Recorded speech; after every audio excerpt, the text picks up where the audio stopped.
நீங்க எப்பவாவது ஒரு விற்பனையாளர் ரொம்ப நல்லவரா இருந்ததாலயோ அல்லது பேச்சு திறமையா இருந்ததாலயோ உங்களுக்கு தேவையே இல்லாத ஒரு பொருளை வாங்கினதுண்டா? பெரும்பாலானவங்க எதை விரும்புறாங்களோ அதை பொறுத்து நீங்களும் அடிக்கடி ஏதாவது வாங்குறீங்களா? உங்க நண்பரை பார்த்து எப்பவாவது பொறாமைப்பட்டதுண்டா?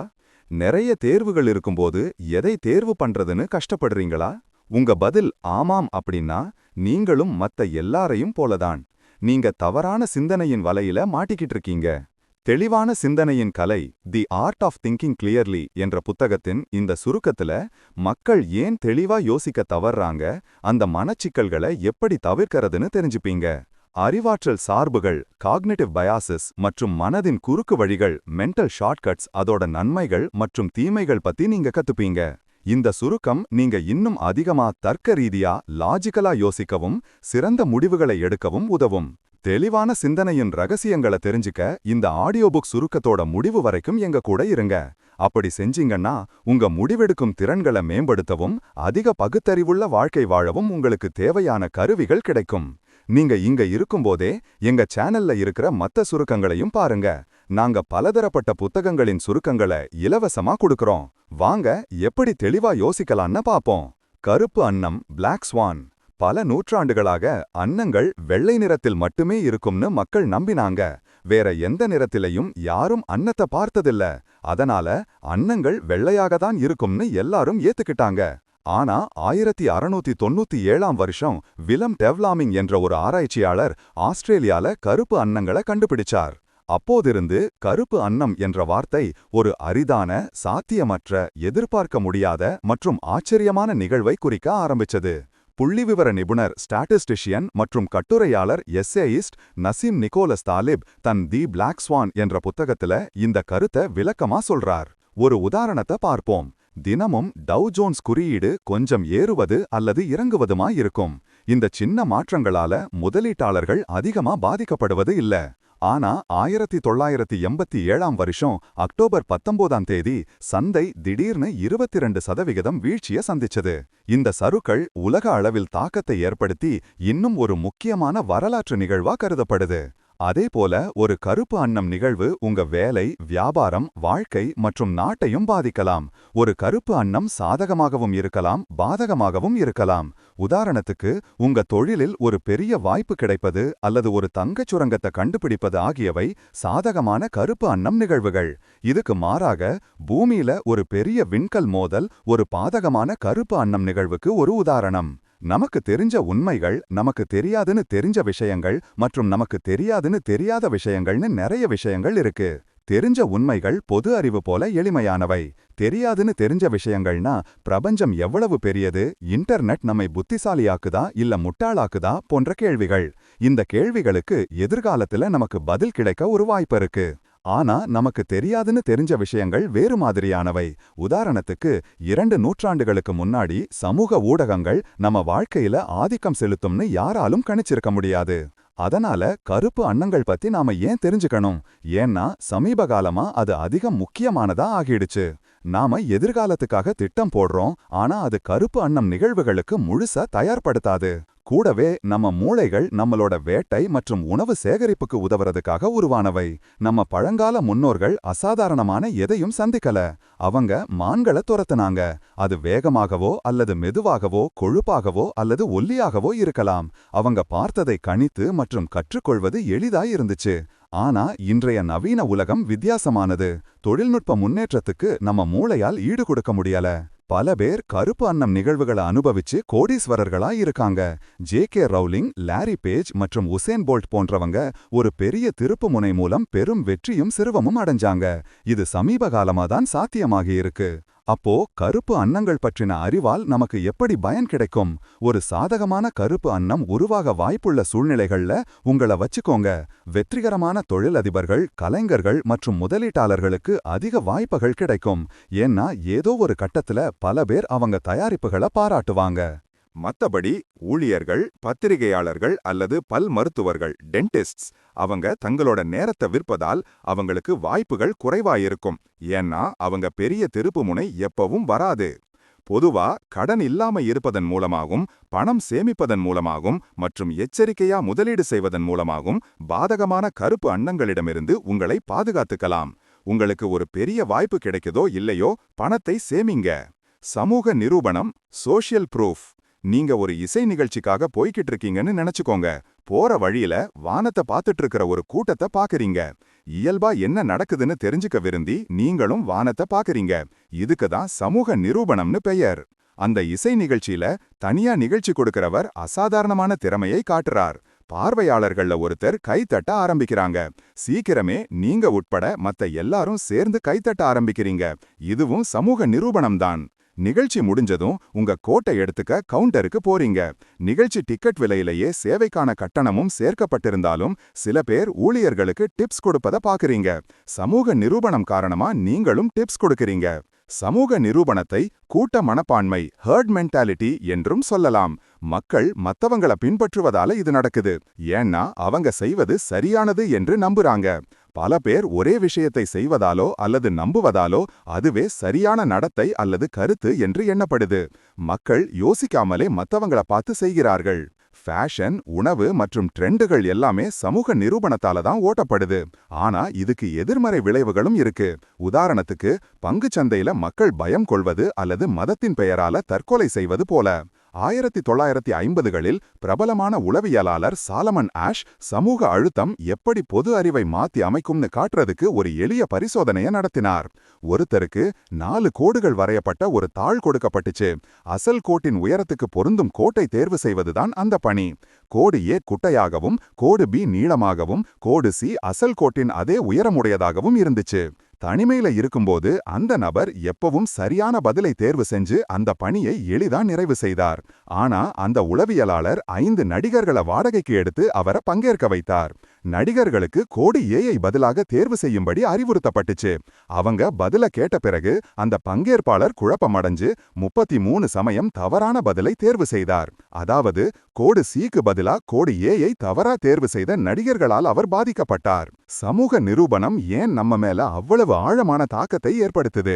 இது நம்ம முன்னோர்களுக்கு ஒரு நல்ல உயிர் வாழும் உத்தியா இருந்துச்சு. 50,000 வருஷங்களுக்கு முன்னாடி நீங்க மத்தவங்களோட செரங்கெட்டி சமவெளியில வேட்டையாடிக்கிட்டு இருந்தீங்கன்னு நினைச்சுக்கோங்க. திடீர்னு எல்லாரும் ஓட ஆரம்பிச்சு புதர்களுக்கு பின்னால் ஒளிஞ்சுக்கிறாங்க.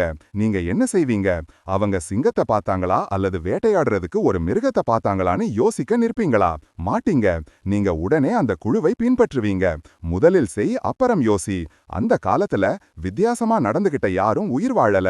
நீங்க மத்தவங்கள பார்த்து செஞ்சு உயிர் பிழைத்த ஹோமோ சேப்பியன்ஸின் வழித்தோன்றல். அதனால சமூக நிரூபணம் நம்ம உள்ளுக்குள்ள ஆழமா பதிஞ்சிருக்கு. நமக்கு உதவாத போதும் கூட நாம இன்னும் அதை கடைபிடிக்கிறோம். வியாபாரங்கள், அரசுகள் மற்றும் தலைவர்கள் அடிக்கடி சமூக நிரூபணத்துக்கான நம்ம பலவீனத்தை பயன்படுத்துறாங்க. நகைச்சுவை மற்றும் பேச்சு நிகழ்ச்சிகள் நகைச்சுவை வரும்போது மக்கள் சிரிக்க தூண்டுறதுக்காக பதிவு செய்யப்பட்ட சிரிப்பை ஒளிபரப்புறாங்க. சமூக நிரூபணத்துக்கு இன்னொரு பிரபலமான உதாரணம் என்னன்னா, நாஜி பிரச்சார அமைச்சர் ஜோசப் கோபல்ஸ் 1943ஆம் வருஷம் ஒரு உரையாற்றினார். அதோட வீடியோ கிளிப் ஆன்லைன்ல இருக்கு. ஜெர்மனி போர்ல போத்துக்கிட்டு இருந்துச்சு. அதனால நாஜிகள் மக்களை போராட தூண்டினாங்க. ஜோசப், உங்களுக்கு ஒரு மொத்த போர் வேணுமா? இதுவரைக்கும் பார்க்காத அளவுக்கு ஒரு தீவிரமான போர் வேணுமான்னு கேட்டார். கூட்டம் உறுதியா சத்தமா ஆமோதிச்சது. தனித்தனியா இந்த கேள்வி கேட்கப்பட்டிருந்தா சிலரே இவ்வளவு பைத்தியக்காரத்தனமான யோசனைக்கு ஒப்புக்கொண்டிருக்காங்க. அதனால பெரும்பான்மையினரை பின்பற்றுவதில் எச்சரிக்கையா இருங்க. உங்களுக்காக நீங்களே யோசிங்க. உங்க அறிவு மற்றும் உள்ளுணர்வு அடிப்படையில முடிவுகளை எடுங்க. மூழ்கிய செலவு குழப்பம். ஒரு நாள் இரவு எழுத்தாளர் ரால்ஃப் டோபெல்லி மற்றும் அவர் மனைவி ஒரு திரைப்படத்தை தியேட்டர்ல பாத்துக்கிட்டு இருந்தாங்க. படம் பாதியிலேயே ரால்ஃப் சலிப்பா இருக்கிறதால வீட்டுக்கு போகலான்னு சொன்னார். ஆனா அவர் மனைவி டிக்கெட்டுக்காக செலவழிச்ச $30 வீணாக்க கூடாதுன்னு வலியுறுத்தினாங்க. ரால்ஃப் பதிலுக்கு சொன்னார், இல்ல, அந்த பணம் ஏற்கனவே செலவழிச்சாச்சு. சங்க். நாங்க ஏற்கனவே டிக்கெட்டுக்காக செலவழிச்சிட்டோம். அதனால நாங்க படத்தை பாக்குறோமா இல்லையான்னு கவலைப்பட தேவையில்ல. அவர் மனைவி அவர் பைத்தியக்காரர் போல பார்த்தாங்க. கடைசியில அவங்க தான் ஜெயிச்சாங்க. அதனால ரால்ஃப் மீதி படத்தையும் உட்கார்ந்து பார்க்க வேண்டியதா இருந்துச்சு. அடுத்த நாள் காலையில ரால்ஃப் ஒரு சந்தைப்படுத்தல் கூட்டத்துல பங்கேற்றார். அந்த குழு 4 மாசத்துக்கு முன்னாடி ஒரு விளம்பர பிரச்சாரத்தை ஆரம்பிச்சிருந்தாங்க. ஆனா அது இதுவரைக்கும் எந்த பலனும் தரல. ரால்ஃப் அந்த கவன நீட்டை நிறுத்தணும்னு விரும்பினவங்கள ஒருத்தரா இருந்தார். ஆனா விளம்பர மேலாளர் பாதியிலேயே அதை கைவிடறதுக்கு ரொம்ப பணம் முதலீடு செஞ்சுட்டோன்னு வலியுறுத்தினாரு. இது மூழ்கிய செலவு குழப்பத்துக்கு பலியானதற்கு ஒரு உதாரணம். ரால்ஃப்க்கு ஒரு நண்பர் இருந்தார். அவர் பல வருஷங்களா ஒரு சரியில்லாத டாக்ஸிக் உறவில் இருந்தார். அந்த பெண் தொடர்ந்து அவருக்கு துரோகம் செஞ்சாலும் மன்னிப்பு கேட்டு இனிமேல் செய்ய மாட்டேன்னு உறுதி கொடுத்தாங்க. ரால்ஃப் நண்பர் இந்த உறவுக்குள்ள ரொம்ப முதலீடு செஞ்சிட்டதால வெளியேறுவது எளிதும் இல்ல சரியும் இல்ல என்று ரால்ஃப் கிட்ட ரகசியமா சொன்னார். நாம ஒரு விஷயத்துல அதிகமான நேரம், ஆற்றல், பணம் அல்லது அன்பை முதலீடு செய்யும்போது மூழ்கிய செலவு குழப்பம் ஏற்படுது. இந்த முதலீடு நம்மள அதோடு கட்டி போடுது. நம்ம ஏற்கனவே நிறைய இழந்துட்டாலும் கூட நாம எவ்வளவு அதிக முதலீடு செய்யறோமோ தொடர வேணும்ன்ற நம்ம ஆசை அவ்வளவு வலுவா ஆகுது. முதலீட்டாளர்கள் பங்குகளை வாங்கும்போது அடிக்கடி இந்த குழப்பத்துக்கு பலியாகிறாங்க. அவங்க தற்போதைய விலைய மட்டுமே கவனிக்க விரும்புறாங்க. அது ஒரு தவறு. அவங்க பங்கின் தற்போதைய மற்றும் எதிர்கால சாத்தியமான விலைகள் இரண்டையும் கவனத்தில் கொள்ளணும். பங்குகளை வாங்கறதுக்கு நிறைய பணம் செலவழிச்சிட்டோன்னு நினைச்சு முதலீட்டாளர்கள் அவற்றை வைத்துக் கொள்ளக்கூடாது. ஒரு பங்கு இனிமேல் நல்லா செயல்பட வாய்ப்பில்லைன்னா அவங்க அதை விற்றுட்டு சிறந்த செயல்திறன் உள்ள பங்குகளை வாங்கணும். இந்த வழியில அவங்க பெரிய இழப்புகளை தவிர்க்கலாம் மற்றும் சிறந்த வாய்ப்புகளை பயன்படுத்திக்கலாம். மூழ்கிய செலவு குழப்பம் நிலைத்தன்மைக்கான நம்ம தேவை மற்றும் நம்பகமானவரா இருக்க வேணும்ன்ற நம்ம ஆசைய பொறுத்தது. நம்ம முந்தைய முடிவுகளை மறுக்கவோ அல்லது நம்ம தவறுகளை ஒப்புக்கொள்ளவோ நமக்கு விருப்பமில்ல. உண்மையை சந்திப்பதற்கு பதிலா எல்லாம் நல்லா இருக்குன்னு நடிக்கிறோம். உதாரணத்துக்கு கான்கார்ட் என்பது UK மற்றும் பிரெஞ்சு அரசுகளால் உருவாக்கப்பட்ட ஒரு மீயொலி விமான திட்டம். இந்த திட்டம் ஒருபோதும் வெற்றி அடையாதுன்னு இரண்டு அரசுகளும் உணர்ந்தாலும் மானத்தை காப்பாத்த பணத்தை முதலீடு செய்வதை தொடர்ந்தாங்க.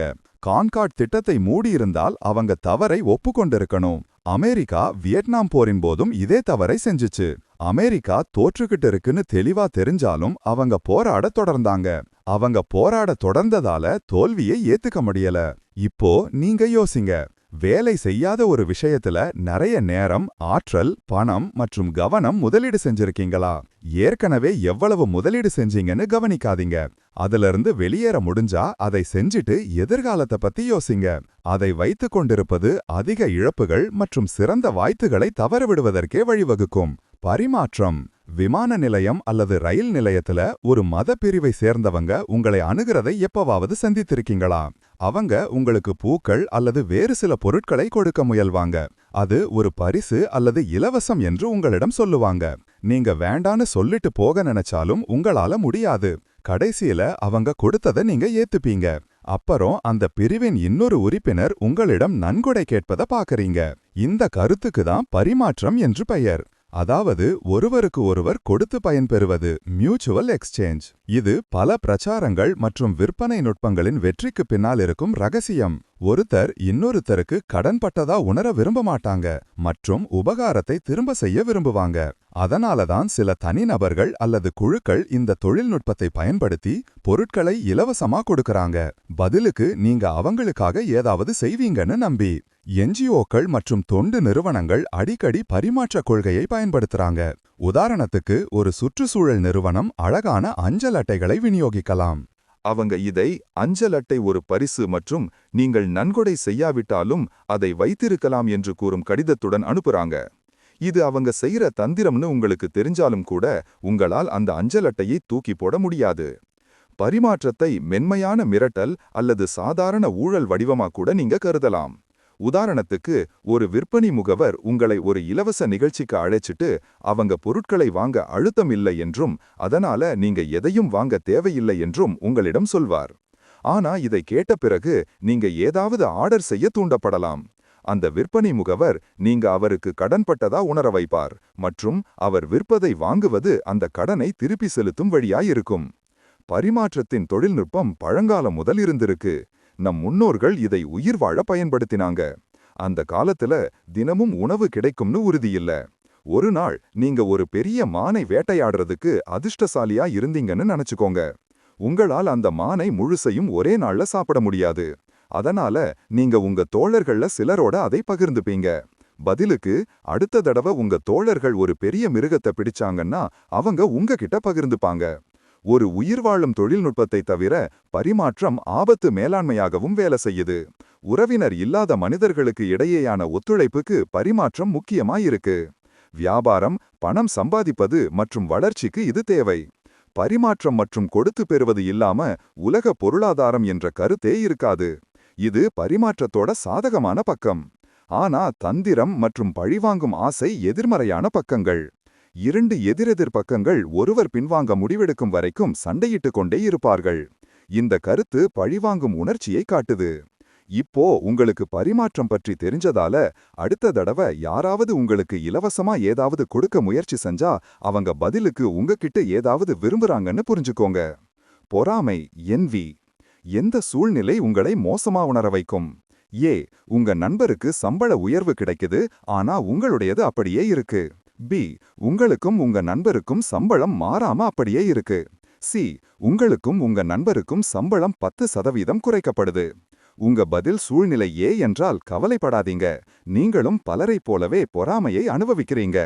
பொறாமை ஒரு சாதாரண உணர்ச்சி. இது மனித இயற்கையின் ஒரு பகுதி. ஒரு பழைய கதை இருக்கு. ஒரு விவசாயிக்கு ஒரு மந்திர விளக்கு கிடைக்குது. அதை அவர் தேய்க்கும்போது ஒரு பூதம் தோன்றுது. அந்த பூதம் விவசாயிக்கு ஒரே ஒரு வரம் கொடுப்பதா சொல்லுது. விவசாயி கொஞ்ச நேரம் யோசிச்சுக்கு சொல்றார், என் நண்பனுக்கு ஒரு பசு இருக்கு, ஆனா எனக்கு இல்ல. அதனால அவனோட பசு செத்து போகணும்னு நான் விரும்புறேன். வித்தியாசமா இருக்கு இல்லையா? ஆனா நீங்க ஏதோ ஒரு கட்டத்துல இதே போன்ற சூழ்நிலையில இருந்திருக்கலாம். உதாரணத்துக்கு, உங்க உடன் பணியாளருக்கு ஒரு பெரிய போனஸ் கிடைச்சிட்டு உங்களுக்கு வெறும் பரிசு செக் மட்டுமே கிடைச்சா நீங்க பொறாமைப்படுவீங்க. நீங்க அந்த உடன் பணியாளரை தவிர்க்க ஆரம்பிக்கலாம். அவருக்கு உதவ மறுக்கலாம் அல்லது அவர் யோசனைகளை ஏத்துக்காம போகலாம். அவருக்கு ஏதாவது கெட்டது நடக்கணும்னு கூட நீங்க விரும்பலாம். பொறாமை ஒரு முட்டாள்தனமான உணர்ச்சி. கோபம் அல்லது துக்கத்தை போல இல்லாம இதை எளிதா அணைச்சிடலாம். பொறாமைப்படுறதால உங்களுக்கு எதுவும் கிடைக்க போறதில்ல. நீங்க ஒருத்தரோட பணம், தகுதி, அழகு, திறமை அல்லது வெற்றியை பார்த்து பொறாமைப்படலாம். ஆனா அது உங்களை சந்தோஷம் இல்லாமல் செய்வதோடு உங்க நேரத்தை வீணாக்கும். பொறாமை மற்றும் ஆசைப்படுவது அடிக்கடி ஒரே மாதிரி கருதப்படுது. ஆனா வித்தியாசம் இருக்கு. பொறாமை ஏதோ ஒன்றின் மீதான ஆசையால் உந்தப்படுது. ஆனா ஆசைப்படுவது ஏதோ ஒன்றை இழந்துடுவோமோன்ற பயத்தால் உந்தப்படுது. பொறாமை 2 பேருக்கு இடையில நடக்குது. ஆனா ஆசைப்படுவது 3 பேரை கொண்டது. உதாரணத்துக்கு, அடுத்த வீட்டு பெண் சாம் மீது அதிகம் கவனம் செலுத்துவதால ஜோஷ் சாமை பார்த்து ஆசைப்படுறார். நமக்கு சமமான வயது, தொழில் மற்றும் தகுதியில் உள்ளவங்களை பார்த்துதான் நாம பொறாமைப்படுவோம். பல வருஷங்களுக்கு முன்னாடி தங்களோட தொழில் முனைவோர் பயணத்தை ஆரம்பிச்சவங்களை பார்த்து நாம பொறாமைப்படுவதில்ல. வேற நாட்டில் இருக்கிற கோடீஸ்வரர்களை பார்த்து நாம பொறாமைப்படுவதில்ல. ஆனா நம்ம நகரத்துல வாழும் கோடீஸ்வரரை பார்த்து பொறாமைப்படுவோம். நம்மளோட பின்புலம் போன்றே உள்ள வெற்றிகரமானவங்களை பார்த்து நாம பொறாமைப்படுவோம். நீங்க ஒரு சிஇஓ என்றால் இன்னொரு பணக்கார சிஇஓவை பார்த்து பொறாமைப்படுவீங்க. நீங்க ஒரு சூப்பர் மாடல் என்றால் இன்னும் பிரபலமான ஒரு சூப்பர் மாடலை பார்த்து பொறாமைப்படுவீங்க. அரிஸ்டாட்டில் சொன்னது போல, ஒரு குயவன் இன்னொரு குயவனை பார்த்து பொறாமைப்படுவார். இது நம்மளை ஒரு நடைமுறை தவறுக்கு கொண்டு போகுது. உங்க தொடக்க நிறுவனம் ஸ்டார்ட் அப் வெற்றியடைஞ்சு நீங்க நியூயார்க்ல ஒரு கூட்டம் நிறைந்த பகுதியிலிருந்து அப்பர் ஈஸ்ட் சைடுக்கு மாறீங்கன்னு நினைச்சுக்கோங்க. சில மாசங்களுக்கு நீங்க உங்க பணம் மற்றும் தகுதியை மகிழ்ச்சியா அனுபவிக்கிறீங்க. உங்க நண்பர்கள் உங்க புதிய முகவரி மற்றும் சாதனைகளால் கவரப்படுறாங்க. ஆனா சீக்கிரமே அப்பர் ஈஸ்ட் சைடுல பலருக்கு உங்களை விட சிறந்த அபார்ட்மெண்ட்கள் இருக்குன்னு நீங்க உணர்றீங்க. உங்க புதிய நண்பர்களுக்குள்ள நீங்க தான் மிகவும் ஏழையா இருக்கீங்க. நீங்க முன்னாடி கவலைப்படாத விஷயங்கள், விலையுயர்ந்த பொருட்கள், லக்ஸுரி ஐட்டம்ஸ் மற்றும் கிளப் உறுப்பினர்கள் போன்றவை உங்களுக்கு தொந்தரவு தர ஆரம்பிக்குது. அப்போ பொறாமையை எப்படி கட்டுப்படுத்தலாம்? முதலில் உங்களை மத்தவங்களோட ஒப்பிடுவதை நிறுத்துங்க. இரண்டாவது, உங்க தனிப்பட்ட திறமைகளை கண்டுபிடிங்க. நீங்க சிறந்து விளங்கும் ஒரு பகுதி. இந்த பகுதி எவ்வளவு சின்னதா இருந்தாலும் பரவாயில்ல. நீங்க அதுல சிறந்தவரா இருக்கிறது தான் முக்கியம். பொறாமை எல்லா உணர்ச்சிகளையும் போலவே நம்ம முன்னோர்களிடத்துல வேரூன்றியிருக்கு. உங்க அடுத்த குகை அண்டை வீட்டுக்காரர் ஒரு மிருகத்துல பெரிய பங்கை எடுத்துட்டு உங்களுக்கு சின்ன பங்க கொடுத்தான்னு நினைச்சுக்கோங்க. நீங்க பொறாமைப்படுவீங்க மற்றும் அடுத்த தடவை ஒரு பெரிய மிருகத்தை வேட்டையாடி ஒரு பெரிய பங்க கேட்க சத்தியம் செய்வீங்க. அதிகமா கவலைப்படாத அல்லது கடினமா உழைக்க தூண்டப்படாத ஆரம்பகால மனிதர்கள் கடைசியில மறைஞ்சு போயிட்டாங்க. நாங்க அந்த பொறாமைப்பட்ட ஹோமோசேபியன்ஸின் வழித்தோன்றல்கள். ஆனா நவீன உலகத்துல பொறாமை இனிமேல் உயிர் வாழ தேவையில்ல. உங்க உடன் பணியாளர் ஒரு போர்ஷே வாங்கினா அவர் உங்ககிட்ட ஏதாவது எடுத்துக்கிட்டார்னு பொருள் இல்ல. யாரையும் பார்த்து பொறாமைப்படாதீங்க. அதுக்கு பதிலா நீங்க ஆக விரும்பும் நபரை பார்த்து பொறாமைப்படுங்க மற்றும் அந்த நிலையை அடைய முயற்சி செய்யுங்க. தேர்வின் முரண்பாடு. த பாரடாக்ஸ் ஆஃப் சாய்ஸ். ஒரு தடவை ரால்ஃப் டோபெல்லி தன் உள்ளூர் மளிகை கடையில ஆராய்ச்சி செஞ்சாரு. அங்க 134 வகையான வைன்கள், 48 வகையான யோகர்ட்டுகள், 64 வகையான சுத்தப்படுத்தும் பொருட்கள் மற்றும் சுமார் 30,000 வித்தியாசமான பொருட்கள் விற்பனைக்கு இருப்பதை அவர் கவனிச்சார். இன்னைக்கு மக்கள் நிறைய தேர்வுகளை வச்சிருக்காங்க. ஆயிரக்கணக்கான தொழில்கள், நூற்றுக்கணக்கான மனக்கோளாறுகள் மற்றும் எண்ணற்ற விடுமுறை இடங்கள். வரலாற்றுல மனிதர்களுக்கு இவ்வளவு தேர்வுகள் இருந்ததே இல்ல. ரால்ஃப் இளமையா இருந்தபோது 3 வகையான யோகர்ட், 2 டிவி சேனல்கள், 2 வகையான சீஸ் மற்றும் ஸ்விஸ் தபால் மூலம் இயக்கப்பட்ட ஒரு தொலைபேசி சேவை மட்டுமே இருந்துச்சு. தொலைபேசிகள் அழைப்புகளுக்கு மட்டுமே பயன்படுத்தப்பட்டுச்சு மற்றும் மக்கள் அதுல திருப்தியா இருந்தாங்க. இதுக்கு மாறாக நீங்க இன்னைக்கு ஒரு போன் கடைக்கு போனீங்கன்னா எண்ணற்ற பிராண்டுகள், மாடல்கள் மற்றும் சேவைகளை காண்பீங்க. அதிகம் தேர்வுகள் இருப்பது இப்போ வளர்ச்சியோட ஒரு தரமா கருதப்படுது. இது நம்மளை நம்ம பழங்கால முன்னோர்களிடமிருந்து வேறுபடுத்துது. ஆமாம், அதிகம் தேர்வுகள் இருப்பது கிளர்ச்சியூட்டுவதுதான், ஆனா ஒரு குறிப்பிட்ட அளவு வரைக்கும் தான். தேர்வுகள் ரொம்ப அதிகமா இருக்கும்போது அது நம்ம வாழ்க்கை தரத்தை குறைச்சிடலாம். இந்த கருத்துக்கு தான் தேர்வின் முரண்பாடுன்னு பெயர். உளவியலாளர் பாரி ஸ்வார்ஸ் தன் த பாரடாக்ஸ் ஆஃப் சாய்ஸ் என்ற புத்தகத்துல இதை விளக்குறார். அடிப்படையில் ரொம்ப அதிகமா தேர்வுகள் இருப்பது மனதை மந்தமாக்கிடலாம். ஒரு சூப்பர் மார்க்கெட் ஒரு தடவை ஒரு பரிசோதனையை நடத்துச்சு. அங்க வாடிக்கையாளர்கள் இலவசமா ஜெல்லியை ருசிச்சு பார்க்க ஒரு ஸ்டால் அமைச்சாங்க.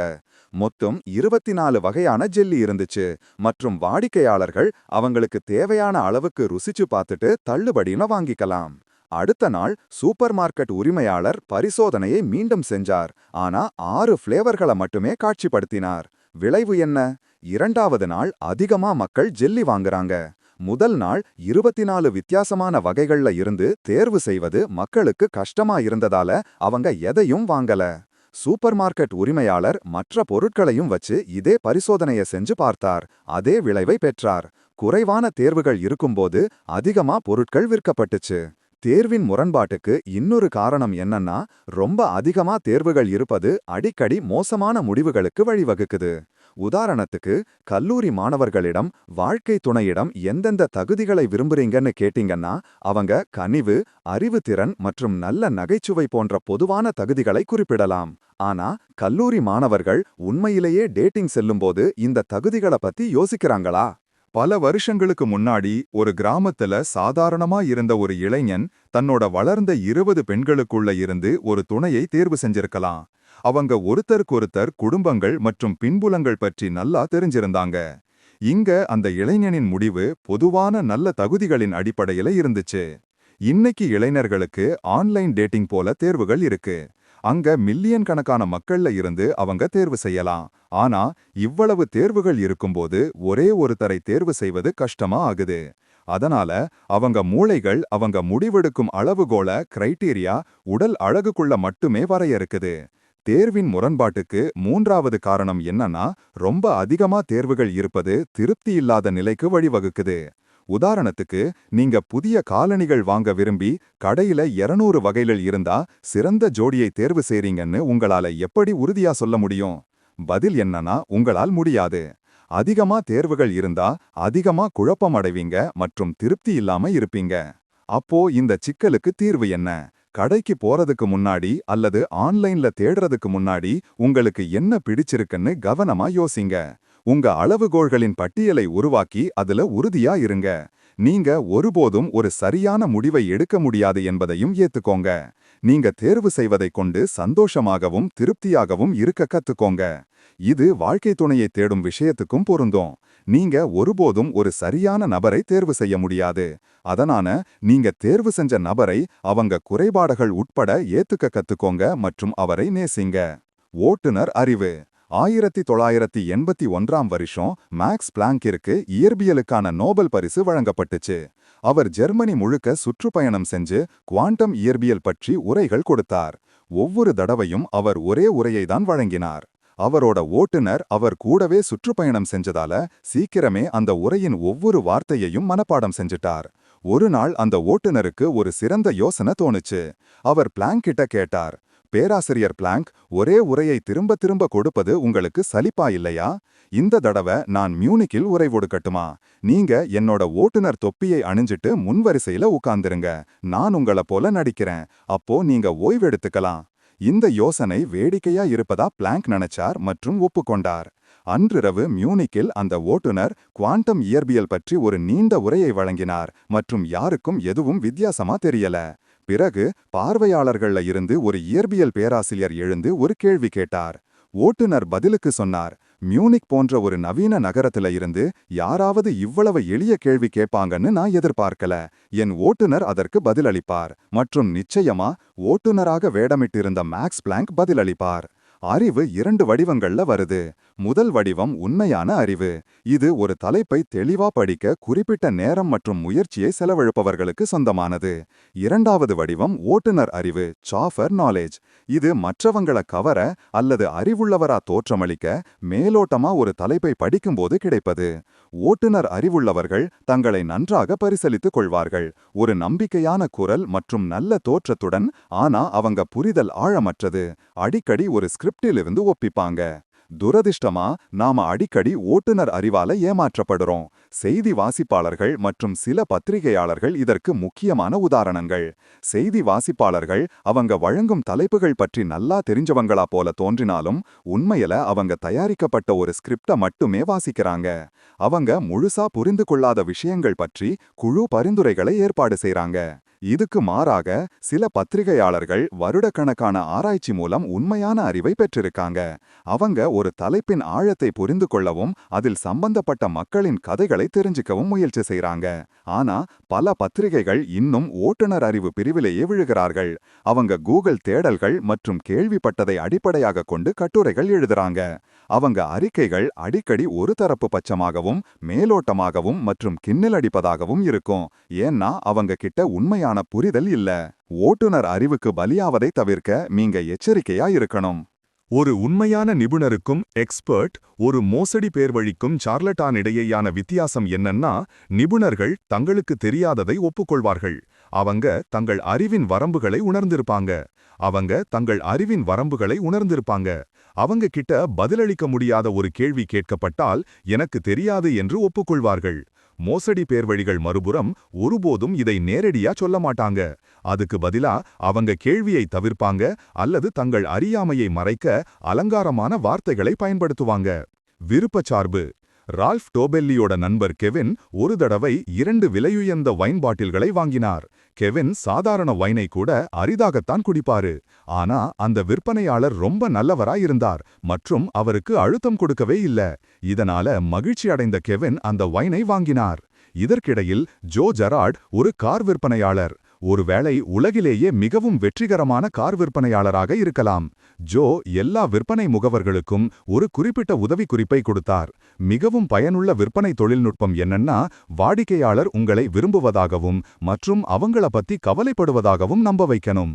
ஜோ ஒவ்வொரு மாசமும் தன் வாடிக்கையாளர்களுக்கு நான் உங்களை விரும்புகிறேன் என்று சொல்லும் ஒரு அட்டையை அனுப்புவார்.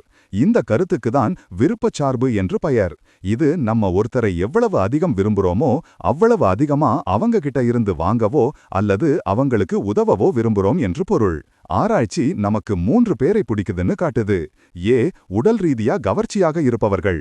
பி, நம்ம போன்றே பின்புலம், ஆளுமை அல்லது ஆர்வங்களை கொண்டவர்கள். சி, நம்மை விரும்பப்பட்டதா அல்லது மதிப்புள்ளதா உணர வைப்பவர்கள். விளம்பர தொழில் முதல் 2 தரங்களை பயன்படுத்துது. விளம்பரங்கள் அடிக்கடி கவர்ச்சியான நபர்களை காட்டுது. கண்ணுக்கு அழகாக இல்லாதவர்கள் விளம்பர பலவைகள் அல்லது பத்திரிகைகள்ல அரிதாகத்தான் காணப்படுறாங்க. அவங்க வழக்கமா நட்பு இல்லாதவங்களாகவோ அல்லது அருவருப்பானவங்களாகவோ சித்தரிக்கப்படுறாங்க. கவர்ச்சியான நபர்களை தவிர விளம்பரங்கள் உங்களையும் என்னையும் போலவே தோற்றமளிக்கும் நபர்களை காட்டுது. அவங்க ஒரே மாதிரியான சூழ்நிலைகளில் இருந்து வந்தவங்களா இருக்கலாம்னு சொல்றாங்க. உதாரணத்துக்கு சலவை சிகிச்சை விளம்பரங்கள் அடிக்கடி வீட்டு பெண்களை காட்டுது.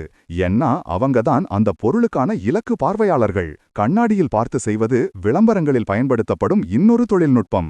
இந்த தொழில்நுட்பத்துல விற்பனையாளர் சாத்தியமான வாடிக்கையாளர்களின் வார்த்தைகள், சைகைகள் மற்றும் முகபாவனைகளை பின்பற்றுவார். உதாரணத்துக்கு ஒரு வாடிக்கையாளர் மெதுவா பேசி தன்னோட தலையை சொரிந்தா விற்பனையாளரும் அதே மாதிரி செய்வார்.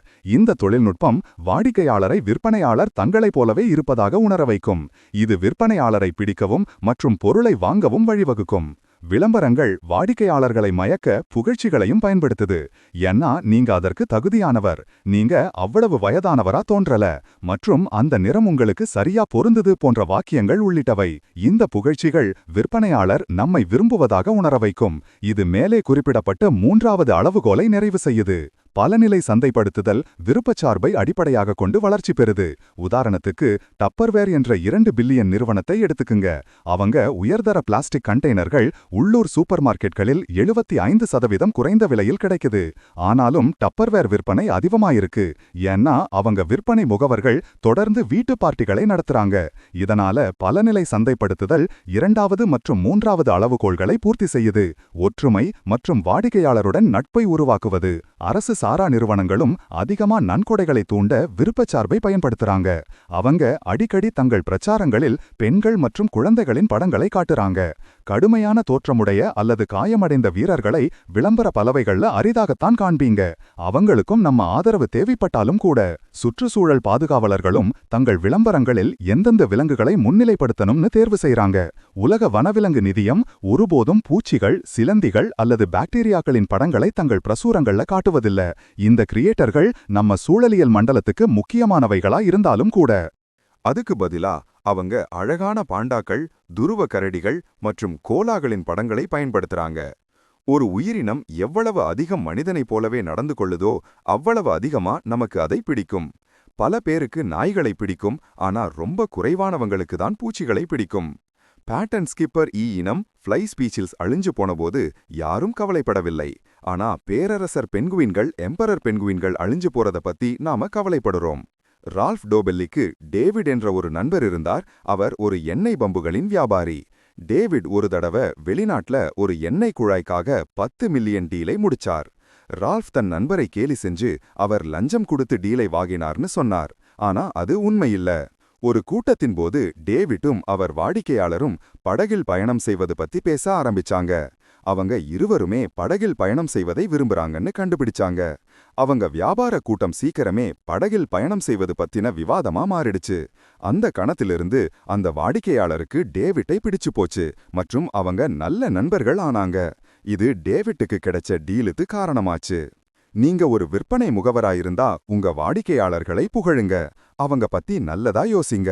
நீங்க ஒரு வாடிக்கையாளராயிருந்தா அந்த பொருள் உங்களுக்கு நல்லதான்னு கவனத்துல கொள்ளுங்க. விற்பனையாளரை பத்தி அதிகமா கவனம் செலுத்தாதீங்க. முடிவுரை. முதலில் நீங்க கருப்பு அன்னம் பத்தி கத்துக்கிட்டீங்க. இந்த கருத்து அரிதான மற்றும் எதிர்பார்க்க முடியாத நிகழ்வுகளை பத்தி சொல்லுது. பணம் சேமிப்பது, கடன் இல்லாம இருப்பது மற்றும் ஒரு விழிப்புள்ள முதலீட்டாளராய் இருப்பது மூலம் நீங்க எதிர்மறை கருப்பு அன்னம் நிகழ்வுகளை தவிர்க்கலாம். இரண்டாவது, நீங்க சமூக நிறுவனம் பத்தி கத்துக்கிட்டீங்க. மக்கள் பெரும்பான்மையினரின் நடத்தையை பின்பற்றும்போது இது நடக்குது. இந்த குழப்பத்துல மாட்டிக்கொள்ளாம இருக்க முடிவுகளை எடுப்பதற்கு முன்னாடி உங்களுக்காக நீங்களே கொஞ்ச நேரம் யோசிங்க. மூன்றாவது, நீங்க மூழ்கிய செலவு குழப்பம் பத்தி கத்துக்கிட்டீங்க. இது இனிமேல் பயனில்லைனாலும் ஏற்கனவே ரொம்ப முதலீடு செஞ்சிட்டோன்னு நினைச்சு ஒரு விஷயத்துல தொடர்ந்து முதலீடு செய்யற தவறை பத்தி குறிக்குது. கடந்த கால முதலீடுகளை பத்தி கவலைப்படாம எதிர்காலத்துல ஏற்படக்கூடிய இழப்புகளை பத்தி கவனத்துல கொள்ளுங்க. நான்காவது, நீங்க பரிமாற்றம் பத்தி கத்துக்கிட்டீங்க. இது கொடுக்கும் மற்றும் பெறும் செயல்முறை. பரிமாற்றத்துக்கு அதோட நன்மைகளும் தீமைகளும் இருக்கு. உங்களுக்கு கேட்காமலே இலவசமா விஷயங்களை கொடுக்கும் அல்லது உபகாரங்கள் செய்யும் நபர்களிடம் எச்சரிக்கையா இருங்க. ஏன்னா அவங்க பதிலுக்கு ஏதாவது எதிர்பார்க்க வாய்ப்பிருக்கு. ஐந்தாவது, நீங்க பொறாமையை புரிஞ்சுக்கிட்டீங்க. இது ஒரு சாதாரண ஆனா முட்டாள்தனமான உணர்ச்சி. உங்களை யாரோடும் ஒப்பிடாதீங்க. உங்க திறமைகளில் கவனம் செலுத்தி அவற்றை மேம்படுத்திக்கிட்டே இருங்க. 6வது, நீங்க தேர்வின் முரண்பாடு பத்தி கத்துக்கிட்டீங்க. நமக்கு அதிகமா தேர்வுகள் இருக்கும்போது தேர்வு செய்வது கடினமாகவும் அதிகமா அழுத்தம் தருவதாகவும் ஆகுது. இதுக்கு தீர்வு என்னன்னா, உங்களுக்கு என்ன வேணுமோ அத பற்றி கவனமா யோசிங்க மற்றும் உங்க தேர்வில் திருப்தியா இருங்க. 7வது, நீங்க ஓட்டுநர் அறிவு பத்தி கத்துக்கிட்டீங்க. பல பேர் தங்களை நிபுணர்களாக போல நடிக்கிறாங்க. அப்படிப்பட்டவர்களால் ஏமாறாதீங்க. உண்மையான நிபுணர்கள் தங்களுக்கு தெரியாததை ஒப்புக்கொள்வார்கள். ஆனா நடிப்பவர்கள் ஒருபோதும் ஒப்புக்கொள்வதில்லை. கடைசியாக, நீங்க விருப்பச் சார்பு பத்தி கத்துக்கிட்டீங்க. நமக்கு 3 தரங்களின் அடிப்படையில மக்களை பிடிக்கும். உடல் கவர்ச்சி, நம்மோடுள்ள ஒற்றுமை மற்றும் நம்மை விரும்பப்பட்டதா உணர வைப்பது. விற்பனை முகவர்கள், அரசியல்வாதிகள் மற்றும் விளம்பரதாரர்கள் இந்த தரங்களை பயன்படுத்துறாங்க. அதனால அவற்றை விற்பவரை பொறுத்து இல்லாம பொருட்களின் செயல்திறனை பொறுத்து தேர்வு செய்யுங்க. அறிவாற்றல் தவறுகள்னா தெளிவா யோசிக்காததுன்னு பொருள். ஆச்சரியமா, நமக்குள்ளேயே சில வடிவங்கள்ல பகுத்தறிவில்லாம யோசிக்கிறோம். உளவியலாளர்கள் வருடக்கணக்கா இத பத்தி படிச்சுக்கிட்டு இருக்காங்க. நீங்க இப்போது பல அறிவாற்றல் தவறுகளை பத்தி அறிஞ்சுக்கிட்டதால அவற்றை தவிர்க்கலாம். நம்ம உயிர் வாழும் இயந்திரத்தின் ஒரு பகுதியா அறிவாற்றல் தவறுகள் உருவானதால நம்மால அவற்றை முழுசா நீக்க முடியாது. ஆனா அவற்றின் தாக்கம் பத்தி அறிஞ்சிருப்பதன் மூலம் நம்ம தனிப்பட்ட வாழ்க்கை, தொழில் மற்றும் நிறுவனங்களில் அதிகமா தர்க்கரீதியான முடிவுகளை எடுக்கலாம்.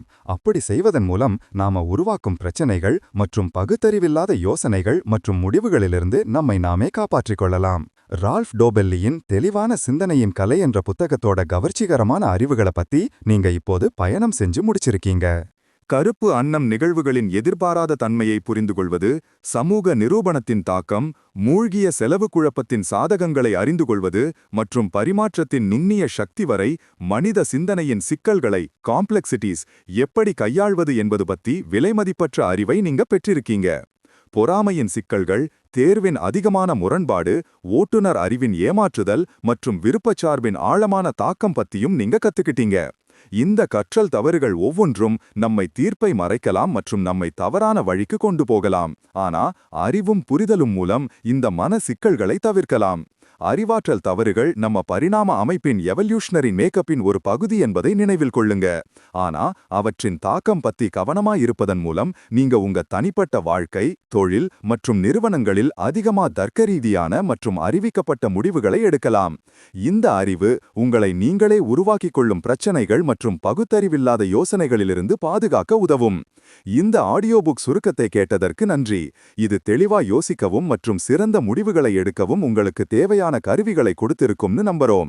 மேலும் அறிவாற்றல் நிறைந்த சுருக்கங்களுக்கு எங்க சேனலில் உள்ள மற்ற உள்ளடக்கத்தை பாருங்க. நாங்க பலதரப்பட்ட புத்தகங்களின் சுருக்கங்களை தொடர்ந்து பதிவேற்றுகிறோம். இது எல்லாமே இலவசமா கிடைக்கும். தொடர்ந்து ஆராய்ந்து உங்க மனதை செழுமைப்படுத்திக்கிட்டே இருங்க.